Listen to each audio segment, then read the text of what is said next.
Oh, yeah. Let's go. Hey, hey, hey, hey. Yo, come on. Hey, hey. Welcome, everybody, to the Fantastics Inside of Baseball podcast. And Skylar's just going at me with the Knicks hat right away. Just right going. Have to, man. It's been a quarter century.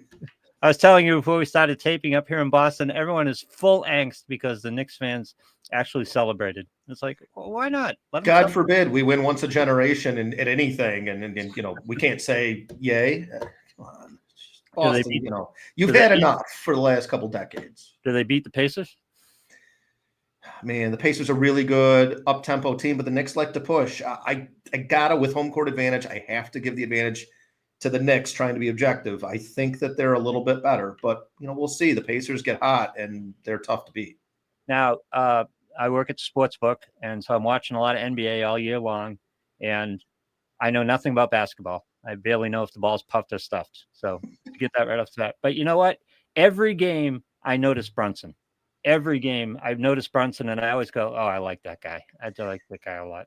He's tough. You talk about guys that maximize their talent, and he would be among the first people that you would think of, because he's not overly big.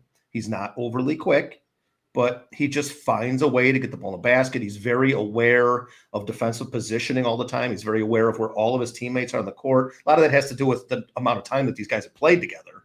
Yep. It's a really well-constructed Knicks team, to be honest. I think that it's a fun team to watch. They are greater than the sum of their parts. But Jalen always establishes his presence in the game. He does. You notice when he's out. Yeah, I think mostly. That's how I see it. And the Knicks end up trying to go through Bridges or Towns, and it's just not as effective an offense. Okay, what's the soccer jersey for today? Well, we have gone back to winter here. We had a frost advisory yesterday morning, and I played golf yesterday. It was okay. It was 55, and the sun was out. It wasn't too windy, so I actually did have a short sleeve shirt on because I live here. I'm supposed to play tomorrow, and it's supposed to be 45 and drizzling. So I have my Iceland soccer jersey on today. There you go. Yep. Well, I'm going back to my call that I used to do years ago when I did the general talk show. I think we should all, while you're watching this podcast, go out in the driveway and idle your car. Because if we can turn the temperature up a couple degrees, let's do it. Good by me. If we have control over it, let's do it, because we need it up here in the Northeast. Well, it's going to be 90 in like 3 weeks, but right now it ain't helping. All right, so we're getting to the point today. We're going to talk about ERA versus xFIP, and this is something we use in our evaluations all the time. And I'm not a big fan of aggregate stats. And honestly, break down xFIP, and I want you to describe xFIP for me. We both use it. We both use it extensively, but I'm guessing because I've worked with you a long time, we both use it for the same reason. It's not necessarily we're looking for insights out of xFIP. It's just a way to indicate maybe we should look into this player a little bit more. When the xFIP and the ERA don't match up, maybe we should try to figure out why. It's directional. It's not something that you want to use as, oh, this is what their ERA should be, because the biggest influence in xFIP when you see a big outlier is typically the home run to fly ball rate. And that doesn't necessarily mean that it's going to change. I mean, there are guys that give up a lot of home runs per fly ball, and there are guys that don't. And it treats home run to fly ball as a luck stat, and it's not 100% a luck stat. There are guys who have skills in limiting homers, and there are guys who have skills in giving up homers. Ballpark plays a part in it as well. So you can't treat home run to fly ball as 100% a luck stat. Definitely not. But when you see xFIP and FIP ERA and xERA all significantly different from the actual ERA, then you know that there's some luck involved one direction or the other. How much? Well, that's why you go into the rest of the data and look at it. Yeah, see, I use xFIP and I use xERA, and again, we've talked about xERA, and there's some flaws there as well. It doesn't always match up, but generally that's it. It's just a matter of it's a quick way. It's kind of the first couple of columns I go to, ERA versus xFIP and expected ERA, to try to figure out if the indicator, I'll dig deeper, but it just gives me an idea whether the indicator stats are showing the story that the result stats are showing. Well, definitely. And you're definitely going to also see a much wider range of actual ERA than you will see for something like xFIP. So it's just directional. And when you see guys with ERAs of 1 point whatever, the xFIP's almost always going to be higher. So we tend to ignore a lot of that unless the xFIP is up high 3s, 4s, or even higher. Then you know that it's really predominantly luck. And I'm guessing we'll talk about it here if we run across a couple, but we've run into pitchers in the past who consistently underperform or outperform their xFIP. Yeah, and it's usually guys that just either have real problems giving up home runs at inopportune times, or guys that, for whatever reason, suppress home runs very well. Those are typically, with xFIP, again, the home run function of it is really sort of outweighed versus FIP ERA, xERA, Sierra, things like that. And it's funny because whenever we do a topic, we decide on a topic and you send me the list and I look at the list, I go, oh, this is a good list. This is a really good list. There were like 30 guys on my initial list and I had to whittle it down to half that. So, we have some guys that are I try to, I go on Twitter and I look and see who's talking about whom. And if there's guys on our list that are kind of being talked about quite a bit, I want to bring them up so we can take a look at them too. And with limited exceptions, and the exceptions get more and more limited every year, it seems, with limited exceptions, this is the question with these pitchers. Are they pitching up to their performance? Is this what they are? Are the result stats what they are? Or is there something underlying that tells us that they're going to regress or that there's improvement coming? Oh, definitely. Yeah. I mean, you're just looking for reasons, Yep. All right, this is how we've called the list, this stat. Now we look at it and see why. Yep. If there's a why. Sometimes we'll start with one of the kings of this is MacKenzie Gore, who's a guy we were looking for a breakout from this year. And there's been a breakout to an extent, but he hasn't been consistent with it. He's pitched very well at times, usually when I'm not starting him, by the way. But he's pitched very well at times. Yeah, the first outing of the season when nobody had him in. First outing of the season. I've missed both his 13 strikeout outings, by the way. Both of them? Oh, both of them. Yeah, I've missed both of them. Yeah.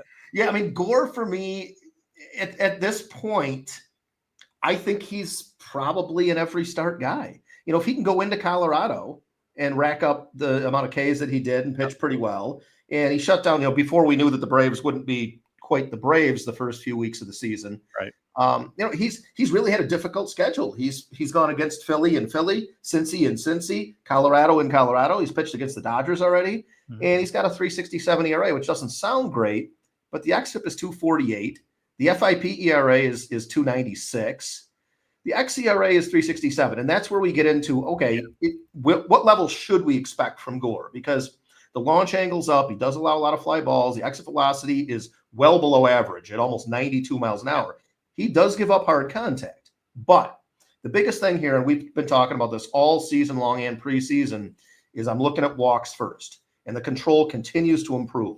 It was always his issue. 4.5, 4.75 walks per nine when he was with the Padres in his rookie season. 3 3/4 in his first full year with the Nationals. Looked good, not great. 3.5 last year. Okay, now we're getting close to palatable. He's under 3 walks per nine this year. Yep. And that's really allowed that slider to play up. He's missing bats more and more every year as the control improves. 10.5% swing strike rate average. 12.5, 16% this year is phenomenal. He really is doing a great job at everything except allowing hard contact. And, I'm okay with that. He's missing a ton of bats. He's not giving up the free passes. You give up some hits, okay, whatever. You're going to give up hits. It's the major leagues. Well, you're talking relative. He is walking almost 3 per game, and he is giving up home runs. Under 3 with his stuff, I'm fine. I'm fine with that. That's what I was kind of getting to. There's been improvement with his walk rate. He does give up homers. His left on base percentage is 81% at this point with a 3.67 ERA. So that doesn't bode well for the future. It is all going to come down to is the swing and miss. Can it sustain itself at this level?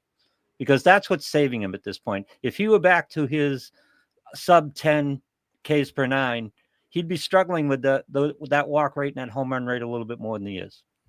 Well, I think the fact that he's simply improved the walk rate to the point that he has is allowing him to miss more bats. There is the threat of, this guy's not just going to throw balls out of the strike zone anymore.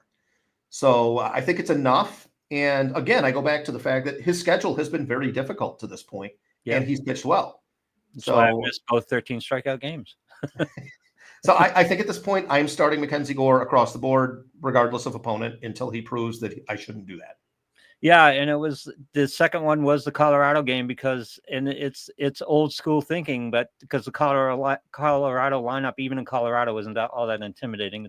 You got to look at those stats a little bit differently this year. You do. They are pretty heavily right-handed, so I do hesitate sometimes with lefties against them, and I probably wouldn't have started Gore. But 6 innings, 2 runs, 2 walks, 13 Ks. you should have started him, obviously. He's had a couple 4-run outings, but even those, you know, he struck out 7 in less than 7 innings. So you were getting something out of the start. Problem is the Washington offense has been not super, and he's 2-4. He's still relatively inefficient with his pitches, rarely goes past 6. So that brings that poor Washington bullpen into play. Any concerns about with the quality of contact as we get into the dog days, as the weather warms up, which presumably it's going to do? You can't prove it by us, but presumably it's going to get warm. Concerns?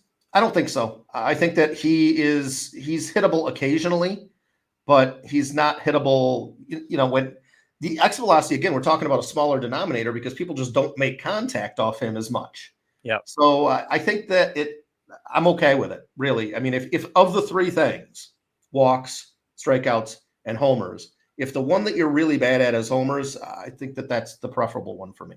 And the strikeout rate is kind of supported by the swinging strike rate, chase rate, CSW. All the underlying indicators tell you that there's some reality to this increased strike rate. Of course, he's had the 213. You can't count on 13 strikeout games every time, but and those are going to puff those numbers a little bit. But there's more swing and miss in his game. He's definitely more effective. He is, for sure. And, you know, a lot of the data that we're seeing was skewed by his last start in Baltimore, where basically everyone that made contact got a hit. 12 guys made contact. He gave up 10 hits. Yeah. No homers. So, okay, that's crazy. Max Meyer has seemingly been because I had an impression before I opened the Fangraphs page about Max Meyer and how well he's been pitching. We got a guy at the sportsbook who comes and bets Max Meyer starts all the time. On the good side? Yeah, on the good side. He bets money line with Max Meyer's pitching. I don't know what he's got going for Max Meyer. But the ERA doesn't tell the story, doesn't back up my impression of what his season has been so far to this point, which is why do we go to expected ERA and xFIP? We do. You know, I think there's some warring stuff here going on. Yeah. I feel like what Max Meyer has given you so far is more along the lines of what you should expect going forward. But there are a few things that are a little unfortunate. Like every year of his career, he's had a home run to fly ball rate of over 20%. Yeah. Now, granted, it's only a total of 113 innings, but that's really high. That's unusually high. And this year, you know, the ground ball rate continues to go up. He's up in the low 50s now for a ground ball rate, which is excellent. You would think that you would see fewer home runs, and you have. You know, you're down to 1.4 homers per 9, still a pretty high rate. Yep. 8 homers, and he's had a pretty easy schedule. So that combined with pitching down at whatever that field is, at Lone Depot Park or something in Miami now, I have no idea. Can't keep up with the name. I can't keep up with the naming rights, but you know, that is generally not a bad park to pitch in. So the fact that he's given up the home runs and he's had a pretty easy schedule, it's a little worrisome, but the control has gotten better for the most part. The swing strike rate has rebounded back above his initial debut rate. Chase rate's only kind of average. The thing that gets me, though, is he throws a ton of sliders, and not all of them are in the zone. He does throw it for strikes more than a lot of guys do, but I always hesitate with guys that are throwing 50% sliders because it just feels like that is a time bomb in the elbow waiting to happen. Yeah. So you've got that. Only 57 innings in the majors last year. He's already at 50. So. Yeah. What did he pitch total last year? 115. So he's I think he's got 140 inning leash. So he's okay for now. Yep. But I do worry. Exit velocity allowed is pretty high. The velo is up. And the sliders, it's not every pitcher carries injury risk. He is higher than average. Yeah. So I worry some, but I think, you ride him until he bucks you. What's going on in xFIP here, where his xFIP was 443 last year with that 21% home run to fly ball rate? Now he's down 1%, and the xFIP is down at 294. What's playing into that? The ground ball rate is up. The walk rate is down. He's missing more bats. You would see an improvement in xFIP. Yep. That's a big improvement with. It's the K rate. Yeah. I mean, really, the xFIP goes basically on the 3 pillars that we look at. Right. And he has improved in all of them. So you'd expect to see, especially on the strike rate, the K per 9. I guess I overemphasize the effect of home run to fly ball rate in xFIP. But again, It's not something that I dig in too much because I don't draw conclusions based on xFIP. And it's always funny when we see xFIP and ERA being so disparate here.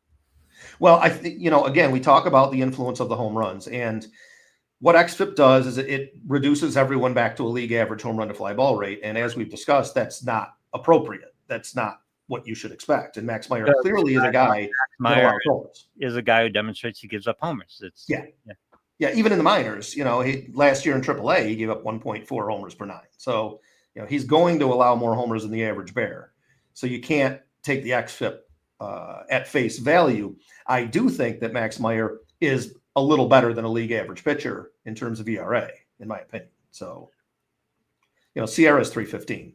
So you look at all these things and kind of maybe average them all together, the FIP ERA and the xERA and the xFIP and the Sierra, and you say, okay, well, he's a high 3s ERA guy with a bunch of Ks. Yep. And yeah, I can get behind that guess.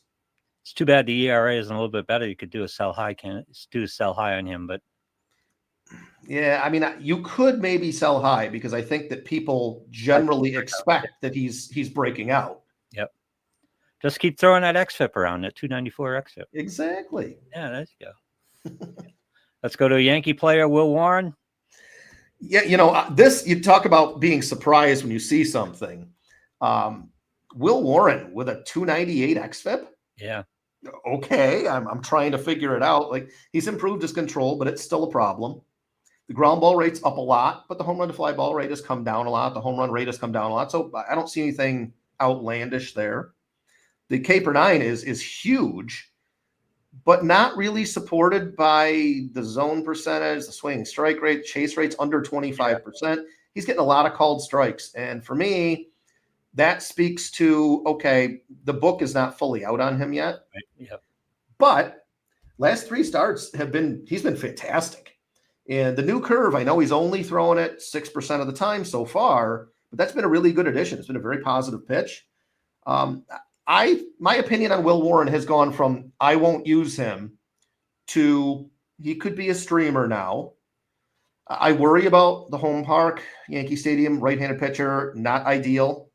But I think he's good enough at this point to justify having on rosters in almost every format. It's just these situations where, I don't know, that strikeout rate doesn't just, the thing that bothers me is the strikeout rate, as you mentioned, doesn't look supported. Right. It's below average swing strike rate, well below average chase rate, and he's only got average control at best. So the question here is, you've got Will Warren pitching well, and I think we both hit on the same conclusion here that the book just isn't out yet because they're going to catch up to him at a certain point because he's fooling hitters more than he's beating hitters, I guess is what it's coming down to. So well, either that or, I mean, I know that, last start was against a pretty depleted Texas lineup. He struck out 10 in 5 2/3 shutout innings. But the 2 games before that, the Mariners and the A's, they're not bad lineups. And he struck out 16 in 12 innings and only allowed 3 runs. Yeah, not from a strike. They're not bad from a strikeout standpoint. Well, yeah. So, he's been much better lately. And, you got 4 straight games with 7 Ks or more. That's pretty impressive. In the start before that, he struck out 5 in 3 innings. But a sub-10 swinging strike rate. He's accumulating those strikeouts with a sub-10 swinging strike rate, and it's the 31.3 CSW. It's called strikes. It's exactly what you said. He's fooling people. He's not beating people. Although it is. The swing strikes have increased the last 2 starts, but they're still not much better. They're around average now. Yeah. So I do think we'll see some regression here, but, his ERA was probably already a little higher than it should be based on performance. So, maybe he is around a 4 ERA pitcher and the book's going to get out on him, but the luck is going to kind of revert. So, but the conundrum here is you've got a pitcher and you can draw that conclusion if you want to. And I'm not going to beat you up on it if you think the book hasn't been out yet, but he's also pitching well at the moment. So there's the ride the hot hand versus the book isn't out yet argument. And you got to decide which way you're going to go with it. And that depends on your roster construction. It depends on your league rules and, how much flexibility you have. I'm all for a ride the hot hand. If the book's not out on him yet, let's ride him until the book is out. Without question. Yeah. And I think that's the thing is you do want to ride these guys because any non-ace pitcher, you're basically, the book will get out at some point. But here's the problem. His next outing is Sunday in Colorado. Yeah. You want to brave that? I really kind of don't. And the start after that is next weekend against the Dodgers in LA. Yeah. Don't really feel comfortable about that one either. So right now I'm probably off the Will Warren train. This might be a time to sell him because he's on, a nice 3-start run. I could easily see him going into Colorado and shutting down a right-handed heavy lineup without too much trouble. I just don't want to run the risk because, boy, the blowups in Colorado can be pretty ugly. To summarize, he's a streamer.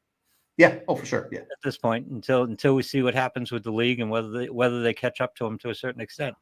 Yeah, that's my opinion of him right now. And, I have a tendency to do some of the same things that you do where I'm a little harder on my own team's guys than others. Yeah. Yeah, that anti-bias. I think it's interesting to CSW at 31.3, but the chase rate is only 26.8. So he's fooling guys, but he's not fooling them.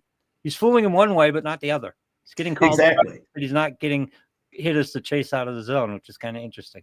But his zone rate is actually kind of average. So it's not like he throws so many strikes, but he is throwing a lot of called third strikes, it looks like. So, okay. So he's doing those back doors, or he's getting the inside corner, or whatever he's doing. He's doing it. Well, he has a lot of pitches. So, yeah. Ben Brown with the Cubs. Saw him, watched him pitch last night. I think it was, right? Was it yesterday? Yeah. Was it yesterday or I think it was Monday.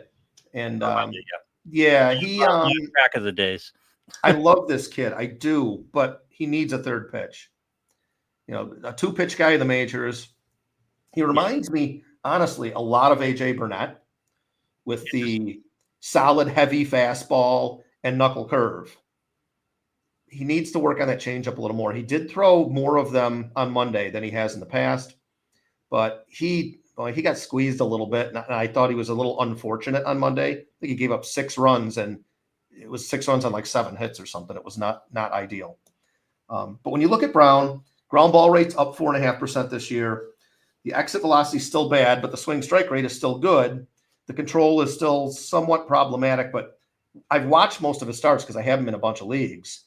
And I feel like his control is a little better than he gets credit for. He throws a lot of strikes that don't get called up at the upper part of the zone where umpires are inconsistent. Yeah. And that knuckle curve, he actually can throw it for strikes, much like Burnett could back in the day. So, I look at the 325 xFIP and I say, probably not where my expectations lie.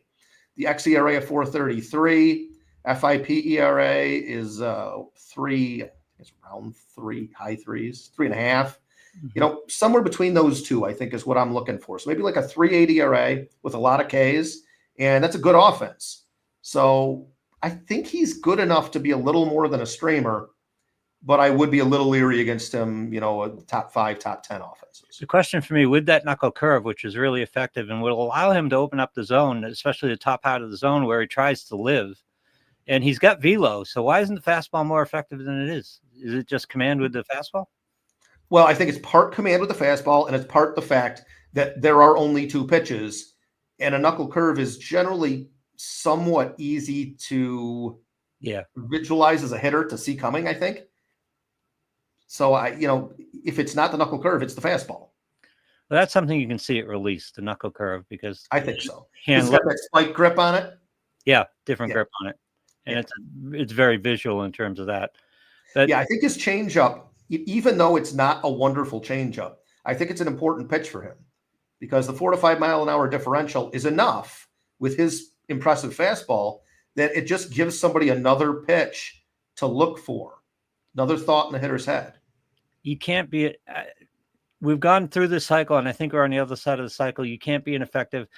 There are going to be exceptions. You can't be an effective starter in the major leagues with 2 pitches. Just can't. Dinelson Lamet is a great example, I think. We had a good 1.5, 2 years, but when there's only 2 offerings, one has spin and one doesn't. But you can't, and this is generally speaking, and I'd be interested to see how it plays out, but this is generalization, but you can't let a 2-pitch pitcher go through the order the 3rd time, which means you can't let him go into the 6th inning, which means that he's not effective enough to save your bullpen. You just can't survive as a starter if you can't see the order for the 3rd time or some of the order for the 3rd time. Well, I'd be curious to actually see what his splits are on 1st, 2nd, 3rd time through the order. The biggest reason that you see the gap in xFIP versus regular ERA is the BABIP. His BABIP is almost 400. That will adjust. He's as you'd expect. 4.42 ERA the first time through, 4.91 ERA the second time through with a better WOBA. So He's pretty effective the first 2 times through, almost equivalently effective, and then a 9 the third time through. Yeah, he's only gone 7 innings. Right. Third time through the order. So, I mean, they recognize that that's the thing. And I guess it's fine, except you can't run that way anymore because you need more efficiency out of your pitchers. I think the trend is going towards, you can't run the bullpen into the ground the way teams have been doing over the last 4 or 5 years. He may be vulnerable when Imanaga comes back, but that's still at least 3 weeks away from what I hear. So he's got another handful of starts to go through, and I do think there's a lot of potential here. If he could come up and improve that changeup, or at least increase the frequency of usage up to 5 or 10%, he did throw a few more on Monday again. So I think that would help him significantly. Just to give another look. Because when they're healthy, we're getting to the point where we're almost into June at this point, or we're approaching June at this point. Bullpens are kind of taxed. You get a guy like Ben Brown who can throw 6 outs for you in the bullpen a couple times a week. He becomes more valuable in that role and helps. I can see him beat a swingman. 100%. Yeah, I think you're right. All right, what the hell's going on with Jack Flaherty? Yeah, it's a good question, isn't it? Yeah. Detroit is good. They're legitimately good. Yeah, and he's 2-5. He's their number 2 pitcher. He's 2-5. How? You got the xFIP of 333, and a lot of this is predicated on the home run to fly ball rate. He's allowing almost 2 home runs per 9, which is horrible. The control has regressed a little bit. The stuff is not what it was for him, for sure. He's a full almost 1.5 miles lower than he was back before COVID with the Cardinals when he was so impressive breaking in. He's increased the usage of some of his secondary offerings. That knuckle curve has become a nice little addition to the slider and the fastball. He's mostly a 3-pitch guy, but it's enough for him. He's missing bats still, not quite to where he was last year, but 12.5% is above average swing strike rate. Chase rate's a little below average, but that's okay. He throws enough strikes. The control's still pretty good. It has regressed some. It's just the home runs that are the issue here. Yeah. So I think, as we move into summer, yes, the exit velocity is up a little bit above league average. The fly ball rate has increased pretty significantly 2 years in a row. I still think Jack Flaherty's an above average pitcher. And especially with that offense, I think that you'll see the ship righted to the point where maybe he's going to put up an ERA around 3.75. He'll win more than he loses. I think he's a solid pitcher. He's not somebody that I would look to stream. I think he's just a guy that I'm plugging in. Yeah, that home run issue looks important to me, especially with the quality contact, increase in launch angle, a couple years going on, and we're getting into the dog days and things like that. But the thing I understand about Jack Flaherty is that he's a veteran pitcher who's made several adjustments in the course of his career, and I got to figure he's going to find a way to help mitigate some of the things that are vexing him to this point. I would expect so as well. And the interesting, it's not a health issue; it's an approach issue, right? Well, especially when you consider the schedule. He's had a pretty average schedule. He's been good against the good teams and bad against the bad teams, which, that speaks to, okay, you're not doing things right. Yep. So I would look for regression in the home run thing, except the quality of contact has slipped quite a bit. And again, the batted ball profile, the fly balls are up too. So something's going on here, but I think he's going to find a way to adjust to it. I think so too, because when it comes to the teams that you would expect to beat him up, like the Padres, the Yankees, the Dodgers, he's given up 4 runs in 17 innings against those 3 teams with 23 Ks. He's been great. So it's the teams like Houston and LA and Texas that have beat him up. Yeah. And I'm just going to chalk that up because those were all back-to-back starts. I'm going to chalk that up to a little rough patch that he went through where he allowed 13 earned runs, 14 runs over 14 innings.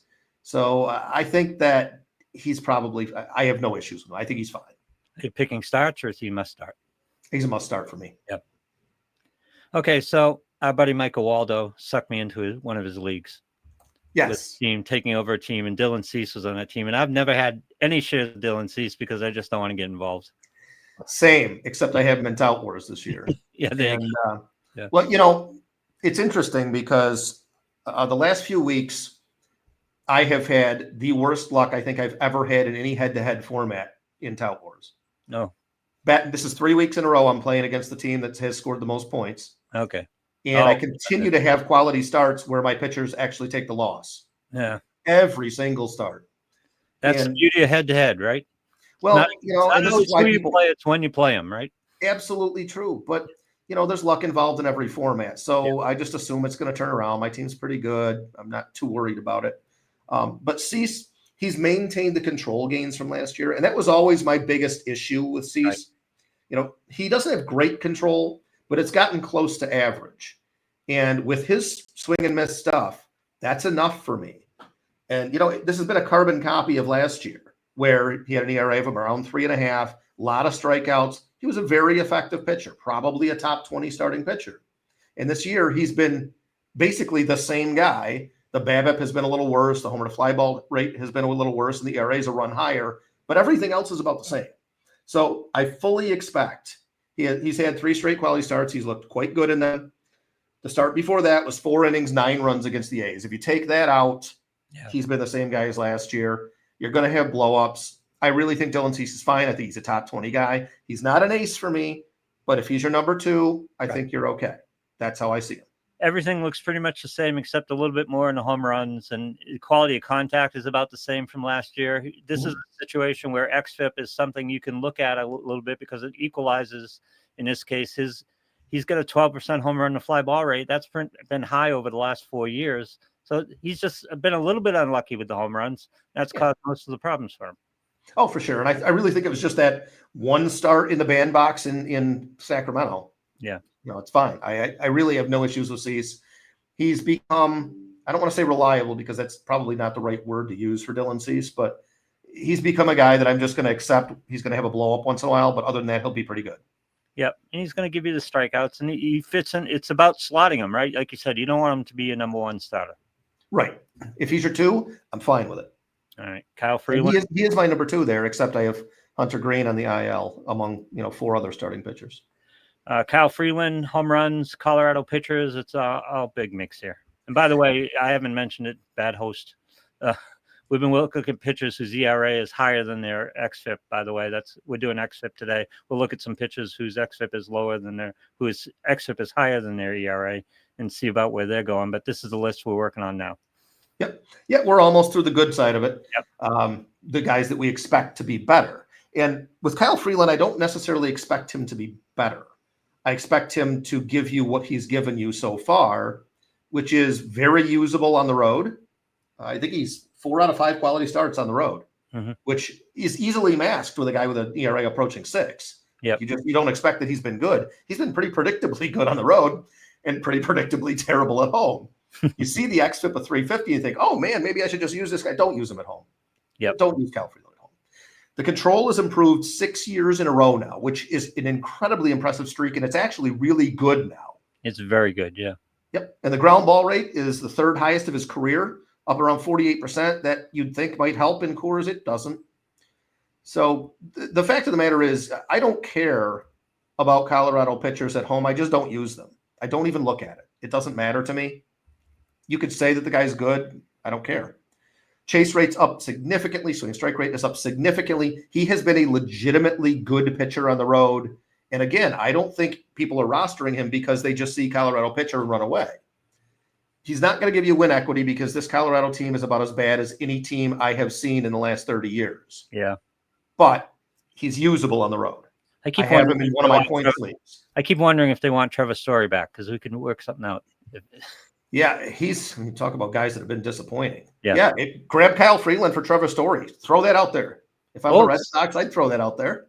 That works. I kind of like that. Absolutely. What would be wrong with it? They don't need Freeland. He's 32 so years Meyer old. Would be good. We get Meyer and Freeland out of Trevor Story. That's a good deal. And all of a sudden, Kyle Freeland would be like a 3.80 ERA pitcher. We'd be like, where did he come from? Well, he's not in Colorado anymore. All right, so the big knock is not a bunch of strikeouts, and he's a streaming guy. And again, just watch it. You don't want to start him at home. Colorado pitches at home. You're not getting the strikeouts for it. So why would you start him at home?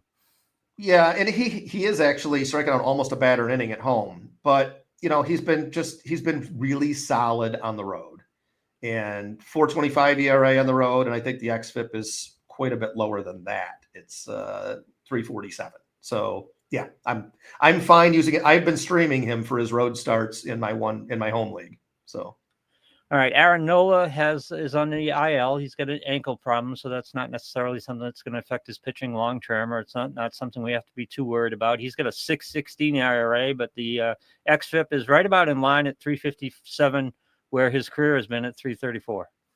Yeah, I'm going to throw out the start where he had sprained his ankle before the start and stubbornly tried to pitch through it. Yeah. And that was 3 2/3, 12 hits, 9 earned runs. So call me crazy, but that might impact your ERA. 46 innings, 25 earned runs if you throw that one out. So the ERA is still close to 5 without it, but more than a batter in innings struck out. You know, there is plenty here that's still good, but you can see the deterioration. The velocity's down quite a bit. The chase rate's still good. The swing strike rate is still pretty average, so I think you're going to get Ks. He's got a good offense behind him. I think Aaron Nola will come off the IL pretty close to the minimum, probably the first week of June, and I think he'll be mostly good. But he's a streamer for me now. Any power-laden teams, I tend to want to avoid him. He gives up a ton of homers. The swing and miss stuff is not there at the same amount anymore. I feel like we're watching the decline phase here, and he may only have another year or two of usefulness. I hope I'm wrong, but it sort of feels that way to me. Well, if you were in another ballpark, you'd think of him differently a little bit because he is home run vulnerable, but there hasn't been a big change in quality of contact. The deterioration hasn't shown in his plate rates. It hasn't shown in his quality of contact rates. He's given up a lot of homers this year. He's got a 22% home run fly ball rate, which is well over his career average of 14.1. But he is vulnerable to home run, and things aren't going to get better as things warm up. Not in Philly. You wouldn't think so, although he'll probably get better. Yeah. Well, he's going to allow a home run and a half per 9.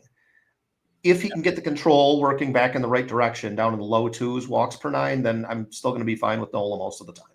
What would have scared me last year, what scares me about him last year is the drop in K rate last year, because that's holding everything together for him at this point. If he can't continue to punch guys out, and he's never been really good at swing and miss. He's been more of a chase rate type of guy. But if he can't strike out guys at the same rate, that's going to run into problems because he doesn't walk a ton of guys, but he gives up homers and he pitches in Philly. Well, and the control started to deteriorate some as the stuff has deteriorated. So, I think for me, he's a league average guy. So a league average guy with a good offense behind you, that's a very usable pitcher. By the way, this will be the first year, because he's going to miss 3 weeks with the sprained ankle probably. This will be the first year since 2017 that he doesn't have 32 starts. Yeah. It's been an impressive run of durability.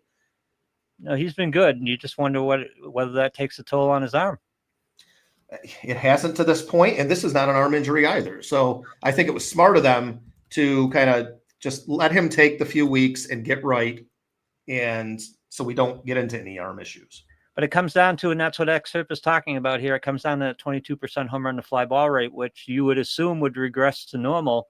Yeah. And that's fine. It should, but things aren't getting better as we get into the dog days, especially in Philadelphia. So you still got to watch that home run rate.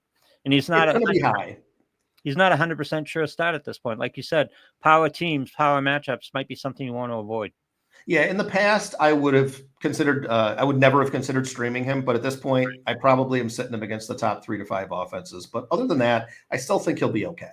And it's not streaming on a week-to-week basis. It's just looking at a team, and if it's a particularly bad matchup, then you might want to sit them out and miss the great stats like I do with MacKenzie Gore. Hopefully you don't do that. And you can all thank me for Jesus Luzardo, because it's one of the few years I don't have any shares of Jesus Luzardo, because I've always been such a big fan, and I've been waiting for it. And every time I have him, he stinks. So I usually have 3 to 4 shares, which I play 8 or 9 leagues. So I usually have about a third of Luzardo, and this year I have 1. So between the two of us, ground ball rate's up. Walk rate is probably really about as good as he ever gets. Swing strike rate is in the normal range for him. Very good. Chase rate's kind of average, just dropped off a little bit, but he's throwing a lot more strikes, so that explains that. The kicker here, and the reason you're seeing such a likely regression in terms of xFIP, is a 3.6% home run fly ball rate. Like, that's just insane. So he will allow more home runs. I feel fairly certain about that. But we talk about pitchers all the time, and pitchers finding things, and they can find things in a bullpen session. They can find things in an outfield conversation. They can certainly find things when they change organizations and get a different pitching coach. And we were all a little bit leery about Luzardo in Philadelphia, because we were worried about pitching him outside of Miami when he was pitching for Miami. It was basically a home starter, that type of thing. All the Miami pitchers are kind of home starters for the most part. So we were a little bit worried about him going to Philly, but he's throwing that slider a lot more. He's changed a little bit. He's a little bit different pitcher, and the home run to fly ball rate is just he's throwing more ground balls, and he's controlling the home run to fly ball rate. He's controlling that part of the game. And if those gains are real at this point, he's going to be a very good pitcher if he can control the home runs. Oh, I think even if the home run to fly ball rate reverts to his average, he's still going to be a low 3s ERA guy. He's a very good pitcher with a very good offense behind him. Luzardo is an every start guy for me. But he's been volatile, and that comes down to home runs. So if he can control the home runs, then he becomes less volatile, and those good starts get mitigated less by bad starts or fire alarms types of starts. Yeah, I think so. And the funny thing with Jesus Luzardo is he's really been very good for years. He just last year had a really kind of bad luck shortened season. He's a good pitcher. I have no qualms about using him. I just don't have that impression, but that's a whole nother story. I know. Well, we're all colored by our personal experiences. We got these biases, right? Well, the thing with Luzardo, he's never put up a full season outside of 2023. So, you just with Luzardo, you're hoping he gives you most of a season. He's not one of these guys where you're like pencil him in for 32 starts like Aaron Nola. Yeah. In Oakland, I thought he was going to be a star. Oh my God. Same. And it just didn't. And then, going to Miami too, it was like, okay, well, it's the same park. So fine. Oh, well. Griffen Canning with a 2.47 ERA. His xFIP tells a different story, 3.38, and xERA 3.75. Those still aren't bad. I had Griffen Canning in every league in the past because my son's name is Griffin, and I actually love the kid's stuff. So the happy combination there, I had a lot of them. I still have some of them. The control still isn't good. It's improving slightly, but it's not great. The kicker here is the ground ball rate. He was always a fly ball pitcher, and now all of a sudden he's got a 55% ground ball rate. What do the Mets do to him that the Angels couldn't figure out, which the Angels can't figure out much? So makes total sense to me. The velocities come back up. He's throwing the slider a lot more, which was, it was never a really great pitch for him. It's still not, but it's a good kind of plane change pitch for him. And the changeup has improved tremendously. It's been his best pitch this year. It's just outstanding. So, yes, Griffen Canning has been very good. He's mostly usable now, but a 2.47 ERA from a guy that walks over 3 per 9, doesn't strike out a batter an inning. The chase rate's below average. Swing strike rate is barely above average. Nothing here screams, I must use this guy. But a 91% strand rate, that helps a lot. Yeah, that helps a lot. And his performance is going to be better. It's just not going to be this good. And this is an old drum I've been beating for a long time. You watch how his changeup got affected and how that changed all the other pitchers and his overall arsenal, his overall approach. Why can't changeups be taught? And why can't everybody be good at a changeup? I just don't get it. It feels like a pitch that, all right, just practice this a whole bunch so that it looks just like your fastball, but isn't. And this will work well. I taught the changeup to a kid's son over text message. He became very effective with it. It's just a matter of doing it to the point where it gets good. Just keep doing it till it gets good. It just has to be disguised. That's all. Yep. But it just changes your whole arsenal. It changes your whole approach. It's what I talk about with Ben Brown, man. Just throw that more. I don't care that it's only 96 to 90 differential. It's enough. No, just to put the thought in the hitters' heads, because that's basically what we're doing. Yeah. Because you got to have 3 pitches. Right. No one's going up looking for the changeup from him. Right. And he doesn't leverage himself into counts where he can throw the changeup. He's got one to give. He doesn't leverage. He doesn't get him into counts where he's got one to give. But yeah. See, I think I do like Griffen Canning quite a bit. 0 to 2 earned runs in 8 of 9 starts. So it's been good, and the schedule hasn't necessarily been easy either.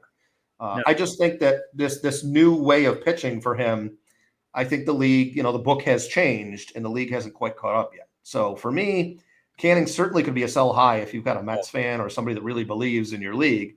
I think he'll be a mid-3s ERA guy. So that's fine. That's good. But, I don't think he's this good.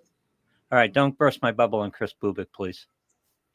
Why would I not? Don't do that. I'm just enjoying it so much. I was going against Bubic yesterday in Tout Wars, which, I mean, further explanation of what's going on to my season. 5% homer to fly ball rate. Yep. Come on. Give me a break, man. Yeah, I mean, he's missing a ton of bats. And this is the same guy that we're seeing now for Bubic as we saw in that brief cameo in 2023 when he started 3 games for the Royals. Like, the control is a lot better than it was earlier in his career. Swing and miss stuff is a lot better than it was earlier in his career.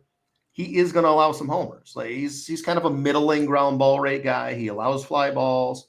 You know, the quality of contact allowed this year has been outstanding. Yep. But there's still some hard hits. So you're not looking at a 5% homer to fly ball rate guy. Yes, Kansas City's friendly, but nothing is that friendly. Right. So I think as the weather warms up, you'll see some more homers allowed from Bubic. I do think he's probably a mid-3 ERA guy, which is a perfectly fine starter, mid-rotation guy. Probably don't have to really stream him. I think you can just kind of use him. But, man, a 1.5 ERA, give me a break.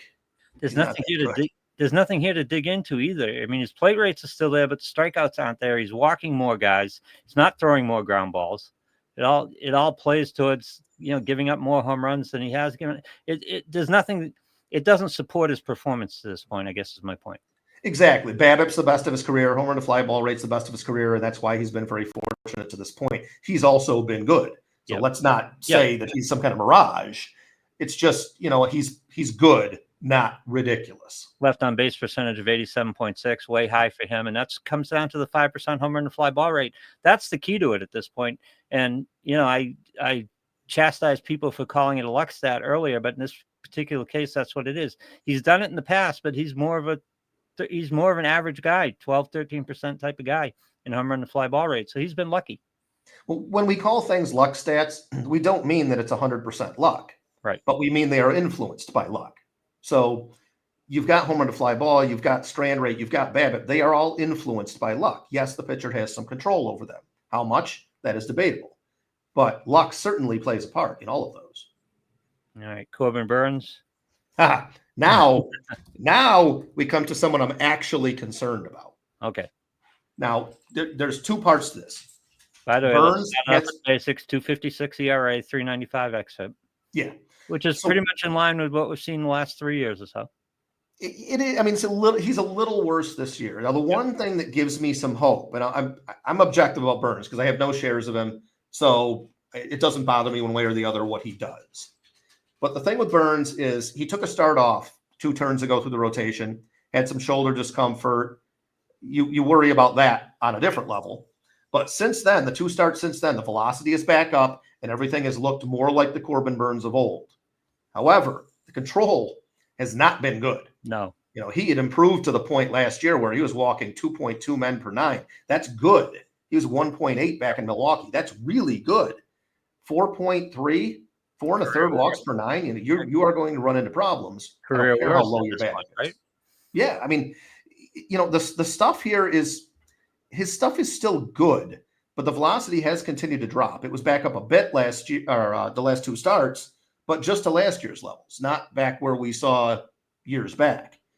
So, you know, I think Burnes is going to probably be good, but I think the guy that we saw back in the heyday in Milwaukee of, you know, 2019 to 2022, I think that guy doesn't exist anymore. So if you're looking for the Corbin Burnes that was one of the top 5 pitchers in baseball, I don't think he's there. If you're looking for a guy that's going to give you a mid to high 3s ERA, and that's a pretty good offense, so that'll be supported well with wins and things, I think you've got that guy back as long as he can stay healthy. Anytime I see shoulder, I worry. Yeah, so despite what you've seen the last couple of years, he's not a sub-3 ERA guy. And I like the move to Arizona, but home runs haven't been a problem for him. So no, he's a 1 per 9 home run guy for many years now. I think that'll probably persist. The walk rate is scary. The walk rate is just scary. It is. I'm hoping that he was just battling a balky shoulder for a good part there and that everything's going to be okay now. But I'm just a little skeptical because, you know, even in these last 2 starts where the velocity was back up, he walked 5 in 13 innings. So that's not great. And it shows his mental state too, because again, control problems are usually mechanical or fear-based. We know he has good control. We know he can control. So he's just been reluctant to go into the zone because he's been hit around a little bit. A little bit. And even with the stuff back up the last 2 starts, and one of those starts, by the way, was against Colorado. So you can almost not even count it as a righty pitching to all those righty poor hitters. He did shut down the Dodgers. 7 innings, 5 hits, 2 walks, 5 Ks, no runs. So that was great. But I have a little bit of hesitancy here, more than I would in the past. All right. Colin Ray is riding this Cubs resurgence. They've been playing well so far. He's been doing well with a 2.38 ERA, but his xFIP says 4.08. Yeah, and I think that that's mostly just because he just does not miss bats. He doesn't miss bats at all. Yeah. 8% swing strike rate, 23% chase rate. This is a guy that is pretty much completely predicated on engendering soft contact, which he doesn't do to any great extent. You know, the exit velocity allowed is pretty much average. The fly ball rate is pretty much average. This is borrowed time, if you ask me. I know that people have talked about, oh, Colin Ray looks different this year. The stuff is much better. Okay, I mean, he's totally changed his pitch mix. He's using the fastball much more, and the velocity is up compared to his entire career. It's up. So, yeah, that's great. He's using all 4-seamers now instead of 2-seamers. I'm very skeptical here, and I have him in a couple of leagues. I've just been kind of riding I don't even want to say the hot hand. I've been riding the wave of decency. Yeah, the wave of decency. I kind of like that. Well, you know, he's not getting beat up, really. The start against the Giants, he got singled to death. Other than that, he's just been kind of okay. 5-6 innings, 1 or 2 runs, a couple walks, 3 or 4 Ks. It's been pretty consistent. And the Cubs offense is so good that he's keeping him in the game. Schedule has been very favorable for the last month. I'm really kind of skeptical here. I'm ready to cut bait at the first sign of problems. All right, let's go back to 2012, 2013 and make this old school and really simple. Left on base percentage of 85.6. He's 72.5 over his career. Home run and fly ball, 8%, 13.5%. Let's go back to when those were luck stats and look at that, and you can see what's happening, what's going to come. He's always been a low BABIP guy. So that, okay, I can see that being, it's actually about as high as it ever gets for him right now. Yep. So, okay. But, you know, for me, Colin Ray is a 4 ERA guy. He's been around that for the last couple of years. I don't think the stuff is appreciably different this year. It might be a smidge better. So maybe he's a 3.8, 3.9 ERA guy. Okay. I could get behind that. I don't expect much more than that. And the Colin Ray we've seen to this point has been considerably better than that. Plus, Chicago is going to become Chicago at this point, too. But here's the thing. It's this year, I think everyone kind of understands it. But next year, when you look at Colin Ray and you look at his ERA, which has already been bolstered by 41 pretty good innings at this point, you're going to look at an ERA and you're going to have to look at that with a little bit of skew because of his start this year. So don't overestimate. This is about don't overestimate him next year either. Yeah, oh, absolutely. Colin Ray has forever, for me, been a guy that when he's on a nice little run, I'll pick him up and ride him until I see that end, and then he's gone again. Yep. And don't be afraid to cut him either. Yeah. Cody Senga is a very good pitcher. Watched him the other night at Fenway. Me too. He's a very good pitcher. I have a lot of Senga, and Dina, being a Mets fan, I watch a lot of the Mets. And because I have a lot of Senga, I make sure we catch those starts. So this is a situation for me where, I mean, I am data-driven primarily, but I watch a lot of Kodai Senga. Senga has a lot of issues in the first inning. It seems to always take him some time to get into the game, to get used to the game. He's pitched in some pretty miserable weather to this point, which just exacerbates that. True. But I'll tell you, like, this is a pitcher that if he gets through the first inning or two, I would just leave him in there until he runs into trouble because he just keeps getting better. You saw the last couple innings he threw on Monday night. He was great. He's not at max effort. He's a craft pitcher. So, that's the thing is you see the velocity. His velocity is down this year. I don't think it's down. I think he's pitching at 80%, 85% a lot of the time because when he needs it, that 96 is right there. And the velocity seems to go up as the night goes on. The strikeouts go up as the night goes on. I just think he's kind of cruising most of the time. And you want to talk about a guy that's a bulldog? I watched this guy on the mound, and man, he gets really tough with runners on base. The stuff gets sharper. The control gets better.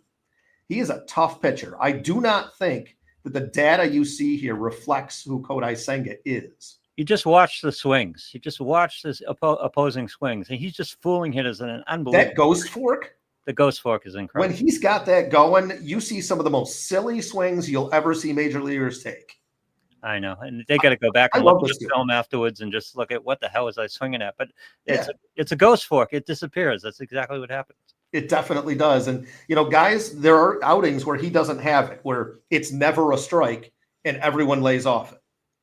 Those are problem outings for him because his fastball command is not great. Yeah, and you're right. It never is a strike, which you wonder why they don't lay off it more often. Well, actually, on Monday, it was a strike a little bit. Yeah. K rate down big time, walk rate up big time. That's not good trends at this point. Should we be looking at that kind of a stance?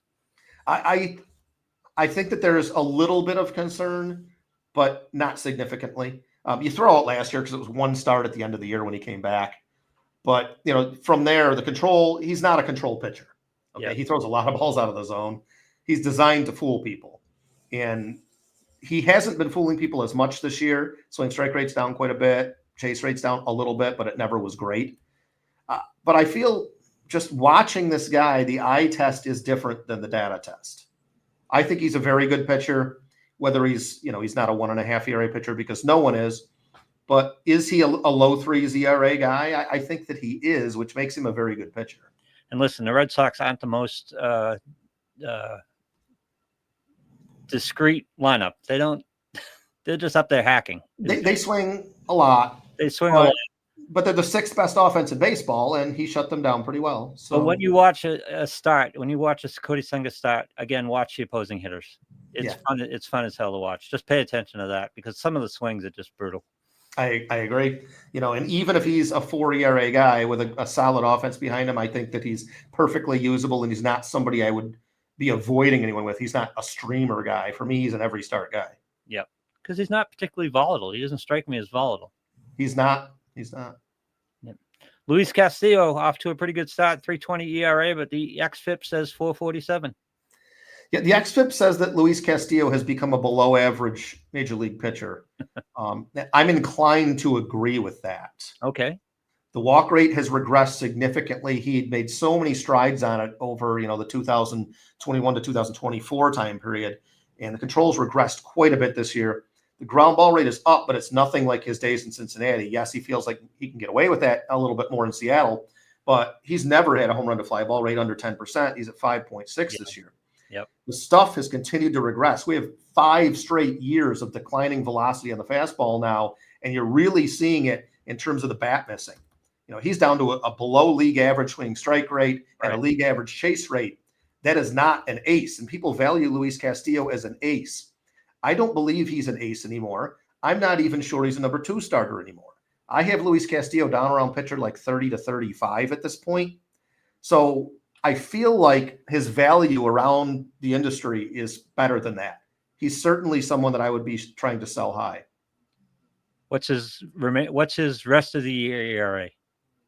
I'm saying if you put the over-under at 4, I'm going above. I was wondering, really? Yeah, I was wondering if you're going to go that high. That's exactly why I asked the question, because I wanted to see if he was a 4 ERA pitcher or not. In your mind, he is. I think he's a 4 ERA guy, and that's certainly not where he's valued around the game. So I would absolutely be shopping him in terms of looking to improve my roster. He's been very lucky with the home run to fly ball rate and the home run per 9 rate. He's been very fortunate with that to this point. And he gets some luck because he's in Seattle, of course. But if the strikeout rate and the walk rate are going to decline to these points, then it's problematic. His home run rate becomes problematic, especially when it regresses to the norm. Well, and we talk about any kind of velocity drop of over a half a mile an hour being what I would term significant. And in 2023, he dropped 0.8 of a mile an hour. In 2024, he dropped 0.7 of a mile an hour again. Yeah. And then this year, he's down another 0.8 of a mile an hour. This is a lot. The stuff is really deteriorating. So can he still be effective because he's a smart pitcher? Yeah, he can be effective enough. But I don't believe that effective enough is the term that people think of when they think of Luis Castillo. Yeah, about the only pitch you could say is even average is a slider. I mean, fastball. Well, he's always had a great slider. He's always had a great slider, but it's not great anymore. No, but it's good. It's good. It hasn't been good this year, but I still think that the slider is pretty good. I'm not impressed here at Not all. good enough to live off of. That's the only thing. I guess that's Well, yeah. When you get down to this level where hitters can sit on the slider because the fastball can't beat them, here's where we are. Shota Imanaga, 2.82 ERA, 4.80 xFIP. I love the fact that we're ending with two guys that I would sell. Yeah. I think Imanaga was very fortunate last year, and the stuff seems to have ticked down a little bit this year. He's missing 2% fewer on swing strike rate, 2.25% less on the chase rate. So chase rate's still above average. Swing strike rate is a little above average. What I keep coming back to is the ground ball rate of 27% in Wrigley, and the walk rate has doubled. This just feels like a problem waiting to happen as the exit velocity is up a mile an hour already. The launch angle is 21 degrees in Wrigley in June and July and August. Yeah. Just get me out of there. I don't want any part of this. It can be this simple, right? He's got a 6.8%, 6.8 K per nine, 2.2 walks per nine, 1.3 home runs per nine. Those aren't great numbers. They are not great numbers. And he's out with a hamstring injury. He's going to be out for a while. I'm sorry. Nothing is stand out to make up for the other two. No, he's probably out for another 3 weeks. It looks like this hammy it wasn't as simple as Aaron Nola's. This is going to take a little bit, but as he gets closer to coming back, I'd be shopping him. Maybe this was bothering him, and maybe the 8 starts, the 45 innings that we see are not indicative of what we're going to get from the rest of the way, and he'll be more like last year, which I thought last year was lucky. I much preferred Yamamoto to him coming into the season, and I very much prefer him now. I certainly will be shopping him. I don't have him in any format, but I would be shopping him as we get to the second week of June and he's close to coming back. I'd be shopping him around and seeing what people might offer, because I think when you look at last year's performance and the ERA he's put up to this point this year, I think people look at him as a borderline ace. And for me, he's more of an SP 3 to 4. Well, that's the lone caveat at this point. How many of those 44 innings were impacted by the hamstring, right? Was he trying to pitch through something at this point? And does that explain some of the stuff? But still, even if he reverts to last year, because xFIP had him at 3.62, he was a sub-3 ERA guy. But I didn't have any faith before the season. I don't have any faith now he can repeat a sub-3 ERA. I agree, and I'm not sure he can repeat a sub-4 ERA. Yeah. You see, you always go for the 4 ERA. Well, 4 ERA is league average. So, I mean, do I think Shota Imanaga is league average? Well, maybe. I worry about Wrigley in that fly ball rate in the summer. I worry about that because you've already you saw a week of Wrigley performing like summer Wrigley, and it was ugly. Yeah. Now we're back into winter Wrigley, so it's been friendly. Yeah, I do not like him pitching at Wrigley, especially when you're looking at the fly ball rate, which you said 53.8% this year. Again, how much that was affected by the hamstring before he finally went on the IL, we don't know. Looked acute. Other than like Nola's looked like it happened a start or two before. Yeah. Imanaga's looked acute and he left. Acute and he left. Okay. So. But so there you go. That makes these numbers even more daunting. I think so. But you want a Cub pitcher with a plus 50% fly ball rate in Wrigley? No. Yeah, I mean, I'm not enthused. Especially when you're only striking out 6.8 per nine. You're not getting swings and miss, and you're giving up fly balls. That's a bad recipe in Wrigley. I agree 100%. I mean, I would not have a share of him going forward unless he were my 4th or 5th starter. All right, that's it for us here on this edition of the Inside of Baseball podcast. Check us out at insideofbaseball.com if you're not there now, and also check us out at the baseball blog on insideofbaseball.com. Lots of free stuff for non-subscribers, so don't hesitate to go over there and check us out. Look at our in-season tools as well. We help you win championships. You may want to join us up, and we'll help you get through the rest of the year. Help you put a banner or two up, right? We love that, Skylar, when we get those emails, right? Oh, it's my favorite thing to see. All right. We'll say goodbye. We'll be back next time, so everybody stay tuned. Go Knicks. Go Knicks. Peanuts and cracker jack.